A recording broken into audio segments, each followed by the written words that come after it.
Január 14-én 8 óra 30 perckor a Szigetszentmiklósi Futsal csapata a Rubeola FC csömörtársaságát látta vendégül. Játékosaink egyértelműen győzelmi szándékkal léptek ezen a mérkőzésen pályára. Ennek megfelelően nagy elánnal és igen nagy hajtással kezdték meg a mérkőzést, ám helyzetek itt is, ott is akadtak szép számmal. A mérkőzés első nagy helyzete a Rubeolához köthető, ám a lövés a kapufáról kifelé pattant. A harmadik percben azonban megérkezett első találatunk. Gergely Gyula egy remek labdaszerzést követően Faragó Bálinthoz juttatta a játékszert, aki nem hibázott és a hálóba juttatta a labdát. Azonban a vendégcsapat sem felemelt kézzel érkezett, és nagy nyomás alá helyezte játékosainkat. Aminek a 7. percben meg is lett az eredménye, amikor Miletis Zsombor saját kipattanó labdáját értékesítette. Az egyenlítő találat csak még jobban feltüzelte a vendégek játékosait. Egy eladott labda után volt játékosunk, Fischer Zsigmond vette célba a kaput, és nem hibázott. Az állás így már 2-1 volt, és ezzel az eredménnyel mentünk el a félidőre. A második játékrész hasonlóan az első félidőhöz igencsak nagy iramban telt. Dacára annak, hogy hátrányban játszottunk, nem lehetett azt mondani, hogy a játékosaink feladták volna a mérkőzést. A Rubeola játékosai viszont még így előnyben is 5-4 elleni játékot erőltettek, és ez végül eredményességgel párosult. A 23. percben remek passzjátéknak köszönhetően Nehéz Krisztián juttatta kapuba a labdát.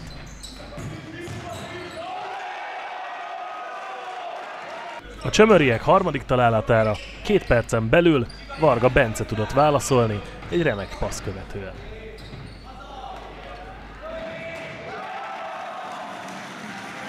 Az ezt követő hosszú perceket inkább csak a futás és a birkózás jellemezte, mintsem szép és látványos futszál. Ennek körülbelül a 37. percben lett vége, amikor a csömör játékosai begyűjtötték 5. szabálytalanságukat, ennek pedig a mérkőzés végén még fontos szerepe lesz. Még ugyanebben a percben csapatunknak sikerült kialakítani egy tiszta gólhelyzetet, amit a második gólunk szerzője, Varga Bence ismételten be tudott lőni. Ezzel módosítva 3-3-ra az állást. Játékosaink ezután elkeseredetten próbálkoztak meg a támadással, viszont egészen a mérkőzés végéig ennek nem volt eredménye. Talán már egy másodperc sem volt hátra a mérkőzésből, amikor a vendégek 6-os számú játékosa, Fischer Zsigmond elkaszálta Varga Bencét, ezzel pedig büntetőhöz juttatta csapatunkat. A labda mögé csapatunk rutinos gólvágója állt. És Franc Balázs nem hibázott. A végeredmény így 4-3 lett a Szigetszentmiklósi Futsal javára. A mérkőzés lefújását követően Kecskés István kérdezte a mérkőzésen 2 gólig jutó Varga Bencét, az ellenfél csapatának vezetőedzőjét Takó Csabát, illetve a hazai játékosok mesterét, Somogyi Gábor. Egy ilyen győzelem nem csak 3 pont, ez sokkal többet tud adni. Egyetértünk ezzel? Így van, hát amit elvett múlt héten szerintem tőlünk, 3 pontot az Aramis, azt most mi visszahoztuk itthoni pályán.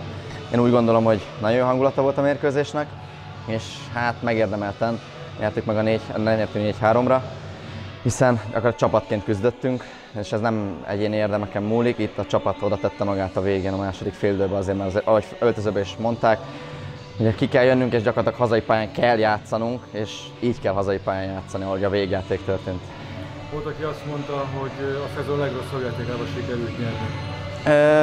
Ezt így nem mondanám, rosszul játszottunk, nem játszottunk jól, de pont ez a lényeg, hogy csapatként együtt voltunk, és ha nem is jó játékkal, de gyakorlatilag az utolsó pillanatban megnyertük a mérkőzést, és ez mutatja azt, hogy milyen csapat vagyunk, és ez mutatja azt, hogy egy múlt heti kudarc után, nevezhetjük kudarcnak, föl tudott állni a csapat, és gyakorlatilag 3 pontot itthon tartottuk.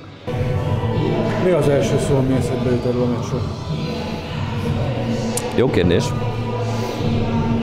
Igazából egy tragikomédia. Nagyon optimistán jöttünk ide. Az elmúlt 3 mérkőzésen olyan játékot mutatott a csapat, ami előre mutatott, ami abszolút reménykeltő volt, és bíztunk abban, hogy a mai mérkőzésen ez folytatódik.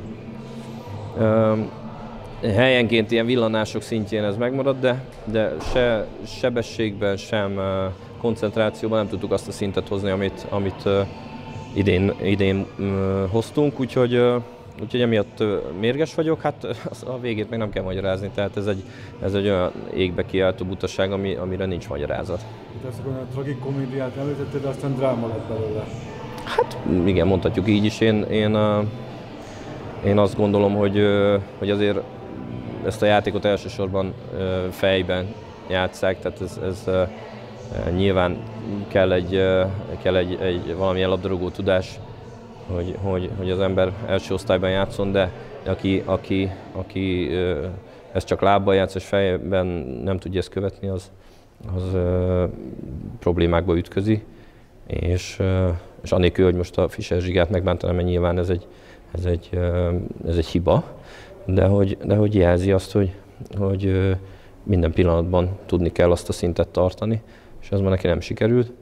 Nyilván ő is sajnálja, mindannyian sajnáljuk, hogy ez így alakult, tehát én nem török pálcát felette, csak azt gondolom, hogy a mi helyzetünkben ilyen hibákat nem lehet elkövetni. Az ellenfél edzője különböző műfajokat emlegetett a saját szempontjukban, mondta, hogy tragikomédia, dráma, hát nekünk a vége akkor vígjáték, nem?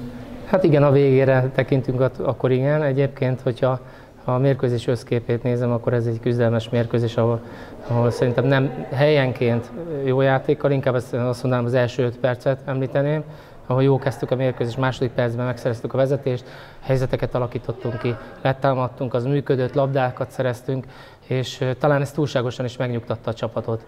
És utána jött egy rövid zárlat, gyors egymás utánba kaptunk 2 gólt, és utána sajnos ez megbontotta a mi addigi játékunkat, elbizonytalanodtunk, kevesebbet futottunk, labdavesztések voltak, pontatlanságok, és akkor már az eredmény után kellett hajtani. Koncentráció, vagy esetleg fáradtság, vagy mi lehetett ennek az oka, hogy valóban szétestünk az első fél időben egy kicsit? Hát én azt gondolom, hogy az nagyon nagy baj, hogyha fáradtság lenne az úr az első fél időben, mert a második fél idő végén ezt még el tudom fogadni, inkább a koncentráció hiánya. A második fél idő végig az parádésre sikerült, tehát azért ott fejben rendben volt a csapat. Hát igen, a fél időben próbáltuk rendezni a sorokat. Én azt gondolom, hogy sikerült is, még ha nem is játszottunk úgy parádésen a második fél időben, de mindenki oda tette magát. Tehát azt gondolom, hogy egy csapat erejét az bizonyítja, hogyha viszonylag rosszabb játékkal is mérkőzést tud nyerni. Egy ilyen utolsó pillanatban megszerzett győzelem emocionálisan mit ad egy csapatnak? Hát én azt gondolom, hogy nagyon sokat. Ez fontosabb, mint a 3 pont, nem? Hát szerintem mind a kettő nagyon fontos. Itt, ahogy a közönség is ünnepelte a csapatot a végén, ez azért mindig ad egy plusz energiát, és én azt gondolom, hogy ez egy nagyon jó dolog, hogy itt most 3 ponttal tudtunk ezt a mérkőzést zárni, főleg annak tudatában, hogy a múlt héten sajnos 2-t elvesztettünk. Ugyanígy az utolsó pillanatban igazságos játék a futszál. Igen, hát én alapvetően azt gondolom, a sport maga igazságos, tehát valamit elvesz, akkor, hogyha dolgozunk, akkor egy idő után visszaadja. Köszönöm szépen!